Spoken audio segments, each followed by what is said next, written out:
पाठशाला में अब पाकिस्तान पर स्पेशल क्लास, जिसमें आपको बताऊंगा कि क्या दिवालिया पाकिस्तान एटम बम बेचकर देश बचाएगा और क्या होता है जब एक देश दिवालिया होता है, ताकि आपको पता चल सके कि पाकिस्तान दिवालिया हो गया तो होगा क्या क्या।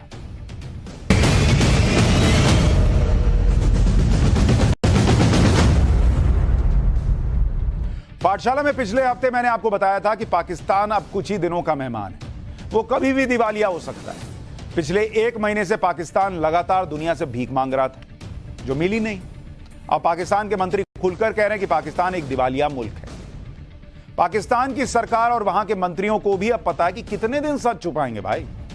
पब्लिक सड़क पर है, उसको पता है कि खाने को नहीं मिल रहा, तो कोई अमीर देश में तो ऐसा होता नहीं। तो अब नेता भी खुलकर कबूल कर रहे हैं कि पाकिस्तान में कुछ बचा नहीं है। पाकिस्तान के रक्षा मंत्री ख्वाजा आसिफ ने यह कबूल कर लिया कि पाकिस्तान दिवालिया हो चुका है। ख्वाजा आसिफ कह रहे हैं कि पाकिस्तान के लोग भुलावे से बाहर निकलें और यह मान लें कि वो एक दिवालिया मुल्क में रह रहे हैं। आपने सुना होगा डिफॉल्ट हो रहा है या दिवालिया हो रहा है या मेल्टडाउन हो रहा है, वो हो चुका हुआ है कि जो हमारे मुल्क के इस वक्त हालात है, हम एक दिवालिया मुल्क के रहने वाले हैं। हमें 200-300 मिलियन डॉलर के लिए मैंने खुद देखा है मिन्नतें करते हुए अपने हुक्मरानों को। मैं उनके साथ होता हूं, खुद मिन्नतें करते देखा है। पाकिस्तान का रक्षा मंत्री खुद बता रहा है कि कैसे उसके नेता भीख मांगते हैं और कह रहा है अब हम हो गए दिवालिया। पाकिस्तान के रक्षा मंत्री ख्वाजा आसिफ का अचानक यह कहना कि पाकिस्तान दिवालिया हो चुका है, इसके पीछे एक कहानी भी है, एक खेल भी है। आज आपको उसके बारे में भी बताऊंगा। लेकिन जिस आईएमएफ के सामने कल तक ये लोग भीख मांग रहे थे, उसी के लिए आज अचानक क्यों कह रहे हैं कि आईएमएफ के पास पाकिस्तान की समस्या का हल नहीं है, पहले यह बताता हूं। दरअसल इनको पता चल गया है कि आईएमएफ से भीख मिलने के आसार कम है। ऊपर से जिन शर्तों पर भीख दे रहा है वो अलग टेंशन खड़ी कर रहे हैं। आईएमएफ चीफ क्रिस्टालिना जियोर्जीवा ने पाकिस्तान को आईना दिखाया। पुरानी शर्तों के साथ अब आईएमएफ ने पाकिस्तान से 2 नई डिमांड कर दी और दोनों ही डिमांड को लागू करना शहबाज शरीफ के लिए मुश्किल होने वाला है। पहली डिमांड आईएमएफ ने यह कर दी कि टैक्स रेवेन्यू बढ़ाओ, यानी पाकिस्तान के अमीर लोगों पर ज्यादा टैक्स लगाओ, उससे रेवेन्यू बढ़ेगा। दूसरी डिमांड आईएमएफ ने की कि सब्सिडी में बदलाव करो, जिसको जरूरत है सिर्फ उसको दो, अमीर लोगों को सब्सिडी का फायदा ना मिले। अब पाकिस्तान के अमीर लोगों पर अगर टैक्स बढ़ा दिया तो शहबाज शरीफ के लिए मुश्किल हो जाएगी। सब्सिडी डिस्ट्रीब्यूशन में अमीर लोगों को हटाना भी मुश्किल है, क्योंकि यही अमीर लोग बिजनेस हाउस पाकिस्तान की राजनीतिक पार्टियों को फंड करते हैं। आईएमएफ को भी शायद इस बात का शक है, इसलिए आईएमएफ चीफ ने कहा है कि हम जो डिमांड कर रहे हैं वो ऐसे कदम उठाने की डिमांड है जिससे पाकिस्तान एक देश के रूप में काम करने में सक्षम दिखाई दे, ना कि वो खतरनाक स्थिति में चला जाए। इन सारी डिमांड और शर्तों को लागू करने के लिए आईएमएफ ने पाकिस्तान को 1 मार्च तक की डेडलाइन दी है, मतलब बस कुछ दिन बचे। आईएमएफ सलाह दे रहा है कि पाकिस्तान एक देश के रूप में आगे बढ़े। मतलब उसको लग रहा है कि भाई हम दे दिए भीख, लेकिन तुम फिर उसको खर्चा कर दोगे तो कहां से लाओगे। तो वो कह रहा है अपने आप को ना सुधारो, देश चला के ना दिखाओ। तो आईएमएफ जो है इनको पैर पे खड़ा करना चाह रहा है, लेकिन ये भाई लोग अलग लेवल पर हैं। पाकिस्तान में ऐसे ऐसे नमूने हैं जो कह रहे हैं कि अगर आईएमएफ से लोन नहीं मिल रहा है तो पाकिस्तान को अपने एटम बम बेच देने चाहिए। पाकिस्तान का एक कथित डिफेंस एक्सपर्ट है जैद हामिद, जो अपने सिर पर लाल टोपी लगाए रहता है, और हमेशा भारत की बर्बादी का ख्वाब देखता है। जैद हामिद को तो लोग लाल टोपी के नाम से ही बुलाते हैं। यही जैद हामिद कह रहा है कि अगर आईएमएफ से लोन नहीं मिलता है तो पाकिस्तान को अपने परमाणु हथियार बेचने शुरू कर देने चाहिए। एक बार सुनिए पहले इसको।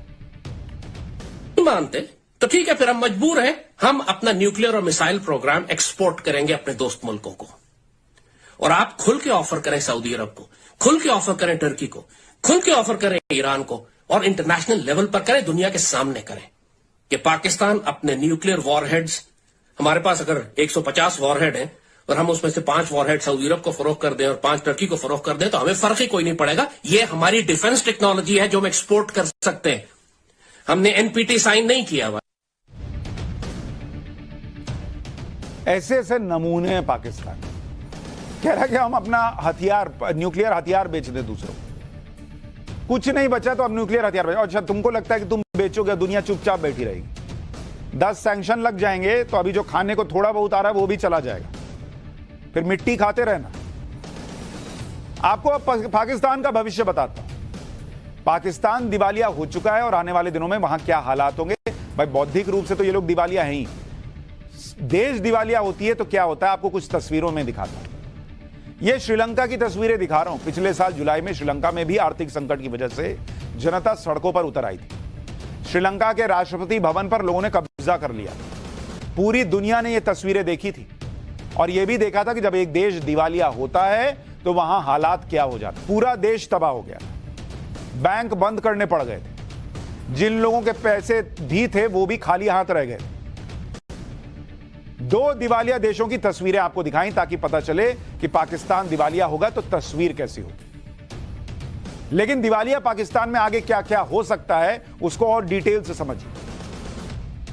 जब श्रीलंका दिवालिया हुआ था तो वहां महंगाई दर 73% हो गई थी। पाकिस्तान में महंगाई दर 38% से ज्यादा अभी है और श्रीलंका जैसे हालात होने पर महंगाई दर 80% हो जाएगी। तो जब अभी 38% 40% पर महंगाई दर है और 1 लीटर दूध 250 रुपए का मिल रहा है तो 80% होगी तो 1 लीटर दूध 500 रुपए का मिलेगा बॉस। 700-800 रुपए का 1 किलो चिकन मिल रहा है वो 1500-1600 रुपए का मिलेगा बॉस।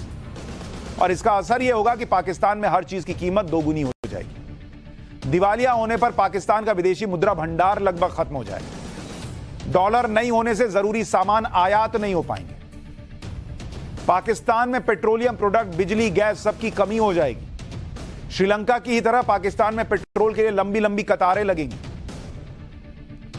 श्रीलंका दिवालिया हुआ तो लगभग 40% आबादी यानी करीब 90 लाख लोग गरीबी रेखा के नीचे चले गए थे। ऐसी स्थिति में हिंसक प्रदर्शन शुरू हो जाएगा जैसा श्रीलंका में हुआ था। अच्छा, श्रीलंका में तो लोग नॉर्मल लोग थे, वो गए थे, उन्होंने हिंसा की, आग वाग लगा दी, हो गया। पाकिस्तान में तो कई टेररिस्ट घूम रहे हैं, उनके पास तो अपना बम पड़ा हुआ है, पता चला वो लपेट लपेट के फट जाएंगे, फिर क्या करोगे। तो श्रीलंका से भी भयावह हालात हो जाएंगे पाकिस्तान, वहां तो बम भी फटेगा, जिसे कंट्रोल करने के लिए सेना को उतरना होगा और उसके बाद सेना पाकिस्तान की सत्ता पर फिर से कब्जा कर लेगी जैसे हर बार करती। पर कर भी लेगी तो क्या, पब्लिक को खिलाएगी कहां से।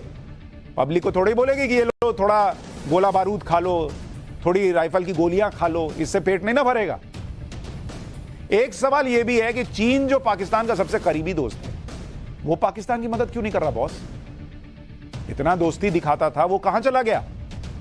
जो चीन पाकिस्तान को अरबों डॉलर का कर्ज दे चुका है, जो पाकिस्तान में भारी भरकम निवेश कर रहा है, वो इस मुश्किल में कहां गायब हो गया भाई। चीन ने पाकिस्तान में अपने फायदे के लिए निवेश किया था बॉस। जैसे अमेरिका फायदे के लिए जेलेंस्की के पास पहुंचा हुआ है, वैसे ही चीन पाकिस्तान के पास फायदे के लिए गया था। कम्युनिस्ट देश रिटर्न ऑन इन्वेस्टमेंट यानी आरओआई में यकीन करते हैं। यह वामपंथियों का कल्चर है, जहां से रिटर्न मिलता है वहीं निवेश करते हैं। चीन इंतजार कर रहा है कि आईएमएफ से अगर पाकिस्तान को मदद मिलती है तो वो पाकिस्तान की मदद करने के बारे में सोच सकता है। पाकिस्तान में यह सब हो ही रहा है कि इसी बीच पाकिस्तान ने ऐसा कारनामा कर दिया जिससे उसकी फिर बेइज्जती हो गई। ये लोग तो बेइज्जती कराने के अपने अपने तरीके ढूंढ के लाते हैं भाई। मैंने आपको बताया था कि तुर्की में भूकंप के ठीक बाद शहबाज शरीफ वहां जाने वाले थे, लेकिन तुर्की ने मना कर दिया कि ना हो भाई, हम खुद ही यहां टेंशन में, तुम्हारी आवभगत कौन करेगा, वहीं रहो, वहीं से मदद दो। तो एक प्रधानमंत्री की इससे बड़ी बेइज्जती क्या होती। लेकिन पाकिस्तान सुधरने वाला तो है नहीं, वो रोज नए तरीके खोज के लाता है बेइज्जत होने के। भूकंप से तबाह तुर्की की पूरी दुनिया मदद कर रही। पाकिस्तान को भी लगा कि हमें भी मदद करनी चाहिए, लेकिन पाकिस्तान के पास देने के लिए तो कुछ है नहीं, अपने लोगों को दे नहीं रहा, तुर्की को क्या देगा। तो पाकिस्तान ने क्या किया, पाकिस्तान ने तुर्की को वही राहत सामग्री भेज दी जो तुर्की ने पिछले साल बाढ़ के दौरान पाकिस्तान को भेजी थी। जो तुर्की ने पाकिस्तान को पिछले साल मदद की सामग्री भेजी, वही फिर से लपेट के भेज दिया तुर्की को कि लो इसको ले लो। जैसे नहीं होता है बर्थडे में आप जाते हैं और वहां रिटर्न गिफ्ट मिलता है, तो सोचते हैं आप अगले बर्थडे में यही रिटर्न गिफ्ट लपेट के उसी को दे दिया।